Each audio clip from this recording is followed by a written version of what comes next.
Hey everyone, this is Lukas. I'm Martin. Today we're gonna talk about the mod that Lukas did on his Baja Tele. He did change the neck.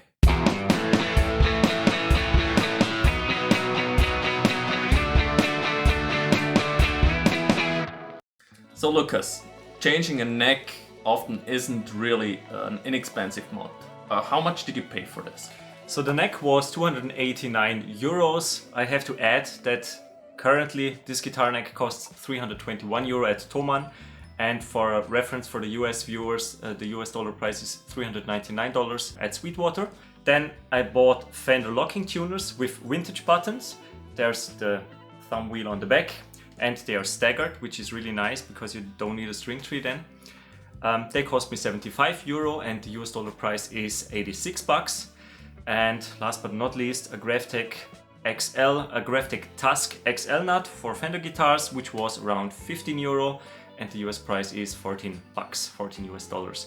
So in total, I paid 379 euro. The US dollar price would be 499 euro. So it's considerably more expensive in the US in this case. That's quite interesting because you would assume here in Europe prices would be higher than in the US where Fender is located at. Yeah, I agree. This is a great point to mention. It's a Mexican-made neck, so it was not US-made, but still, it's way closer from Mexico up to the US or Canada than shipping it over to Europe. But yeah, in total, roughly 380 bucks, which is quite a lot. I think back then when I bought the Baja, I paid, how much was it? About 800, yeah, 800-ish. So about half of the price I paid a few years back just for the neck replacement. So why would you spend so much money on the neck? Well, can you get the stock neck for the Baja? It has vintage tuners, which I don't mind, but it has an extremely thick 50s style neck. It's a soft V profile, which is okay. I'm not the biggest fan of V profiles, I prefer C necks. And it's extremely chunky and extremely glossy as well.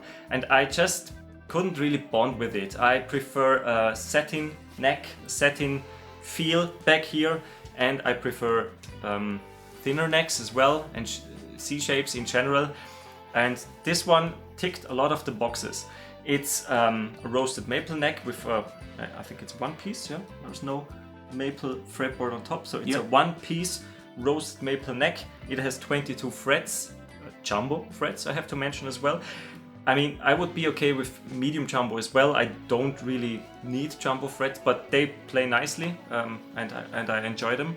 And it's a flat oval profile and satin on the back. And the flat oval, it's some kind of C shape. It's not really a D, it's somewhere in between. It's a really, really flat C shape, I would say.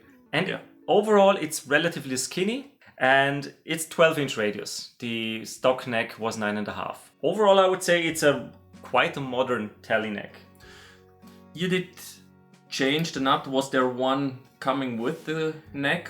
There's always a synthetic bone nut on it, but it's just they marked where you have to file down for the correct string size, so it's not playable right out of the box. It doesn't have tuners when you buy it, obviously, so I had to buy tuners. And the nut, you have to file it down. If you prefer 9s or 10s, you need the suiting files, or you bring it to a shop, to a luthier.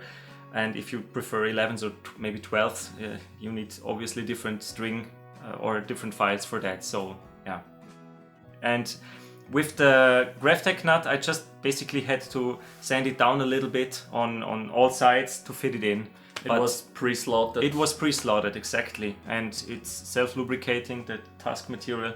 So that's for me, a no-brainer to do it on a new neck because it's just another 15 bucks. But still you can have the issue that you need to file the slots because for you it was luck of the draw, I would say, that you didn't have to, but buying a pre-slotted nut does not guarantee you that you don't have to file.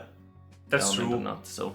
That's true, but so far I had great experience with Graphtec nuts and I can recommend them. And also on this guitar, I definitely know work needed on the nut slots. So when I unboxed the neck, I checked if it's straight or twisted in any way. It was straight. Then I took this fret rocker thing to go over all the frets to check for high frets.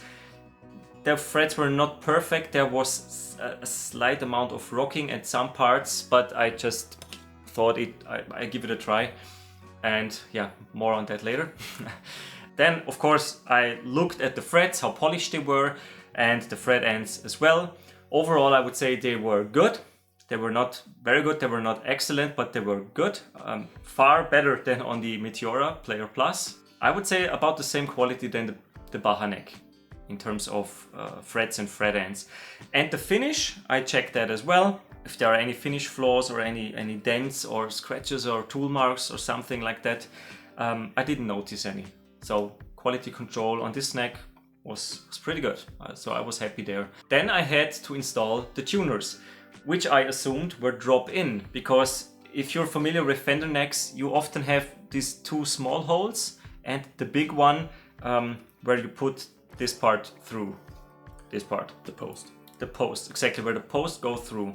And I was a little bit surprised because in the reviews on the Thomann website it said that these tuners are direct replacement for Mexican Fender Player Series guitars. So I thought, this is a Mexican guitar, this should be no issue, so I just can drop it in. So it turned out that they were not drop-in replacements, and I had to use drill bits and enlarge all the holes. Then they fit in and could be installed. It's a relatively simple process, but it was annoying because it was also making a mess, obviously, all the drilling. But then I could install it, taking out the old nut and installing the new one, as I said before, was also pretty easy. That was overall not too bad. Putting it on the guitar, I mean, it's 4 wood screws. You just have to pay attention to the alignment then and hold it firmly and screw it back in with the plate. So that was pretty easy as well. And then all that was left to do was setup, because it was a 12-inch radius, or because it is a 12-inch radius and the original neck was a 9.5, you had to adjust the bridge, obviously. Intonation as well. Martin helped me a little bit with that, because at first I wasn't sure if I had to file down the nut even further, but then Martin adjusted the truss rod, so relief, action on the bridge part, intonation and everything, and once everything was set up, the action was nice, and the nut also didn't need to be filed down any further. Yeah, the first few frets were not sharp anymore, and with that it was not necessary to file the nut further down, so it was fine. Also, exactly. When pressing on the 3rd fret, the gap on the 1st fret was really, really small, so just as it should be. I mean, the action isn't super low, it's a bit below 2 millimeters on the low E and about 1.5 on the high E. So right where I like it. I don't like it very low, the action, because I just can't stand the rattling when it's rattling against the frets. So I prefer to have it a little bit higher and don't get a lot of rattle. Which is the last, or the only point that was a little bit annoying when putting this neck on. The G sharp, so the 1st fret on the G string, was a little bit buzzing, so we suspected that the 2nd fret was a tad too high, and because it was just that G sharp note. It was just that note, and the other parts, I was hinting to that when I said the fret height and the fret rocking part.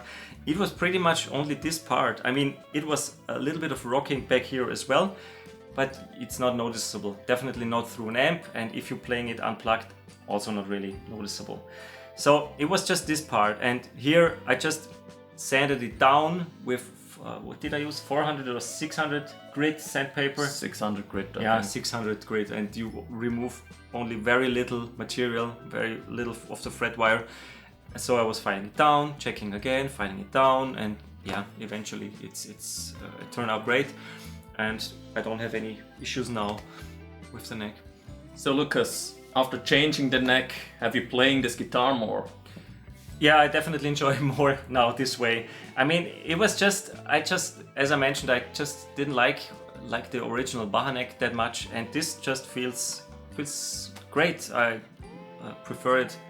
I definitely prefer it over the stock neck. So you went from a rather vintage style neck to a modern one. Mm-hmm. Yeah, you have the 21 frets exchange for 22, and also something that Lucas forgot to mention. Yeah. The Baja neck has a truss rod adjustment over here. And this one's The new one is over up here, which makes it a lot easier to set up and much more convenient. So yeah. Exactly. Overall a very modern feeling neck, and I mean the pickups on the Baja and the Baja wiring with the four position switch and everything. It's great. I really like this guitar a lot. I like the Tele tones. It's not that I had the urge to get a new Tele, like an American Tele, because the pickups were better, because these are custom shop pickups in this one. It says back here as well, custom shop designed, and I checked again, the pickups are actual Fender custom shop pickups. So you don't really get a lot of better pickups out there. I mean on stock US guitars. So it's just really the neck. Other than that, it's a great vintage style, apart from the slightly modded wiring, vintage style Tele. And yeah, now with a modern neck. So I'm pretty happy with that. And it feels like a new guitar. If you're a guitar player, you probably agree that one of the most important things, if not the most important thing, is the neck. Did you notice any change in tone? Not really, but I didn't film a comparison or something like that. More sustain, less sustain, I don't know. Yeah, snappier or not? Who knows? I don't know. It's still a maple neck. So it's also pretty cool since it's roasted. Probably the frets won't pop out, or the fret ends. Humidity is not that much of an issue. No, that's pretty cool with the roasting process. So yeah, overall I'm very happy, and I also like the look. I mean, it works great with the vintage blonde. Alright everyone, that's it for this video. This is Martin, I'm Lukas. See you in another video. Bye bye. Bye.